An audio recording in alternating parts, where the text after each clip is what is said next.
Hey everyone, welcome back to the channel. Today, we're tackling a super common issue with Fitbit devices in 2025. That annoying blinking logo.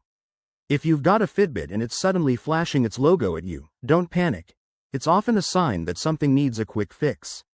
Whether it's a new model like the Fitbit Charge 6 or an older one, this problem can pop up for various reasons, and I'm here to walk you through it step by step. First off, let's talk about what the blinking logo might mean. In 2025, Fitbit has updated its software, so a blinking logo could indicate a low battery, a pending software update, or even a minor glitch from syncing issues. It's Fitbit's way of saying, hey, pay attention to me. If you're seeing this, start by checking your battery level. Plug in your Fitbit and let it charge for at least 30 minutes.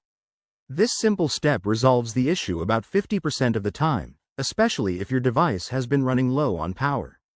If charging doesn't do the trick, try restarting your Fitbit. For most 2025 models, hold down the button on the side for about 10 seconds until the logo stops blinking and the device powers off, then turn it back on. This can clear temporary glitches. Next, make sure your Fitbit app on your phone is up to date. Open the app, go to Settings, and check for any available updates for your device. Sometimes, the blinking is just a reminder that a new firmware is ready to install. If you're still dealing with the blinking, it might be worth resetting your Fitbit. But be careful. This will erase your data, so back up first. Go into the app, select your device, and look for the reset option. After resetting, pair it again and restore your data. In rare cases, this could point to a hardware issue, so if nothing works, contact Fitbit support. There you have it. Quick and easy ways to stop that blinking logo and get back to tracking your steps and heart rate.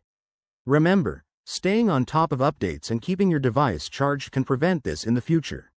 If you found this helpful, give it a thumbs up and subscribe for more tech tips. Drop your questions in the comments below. I'll see you in the next video.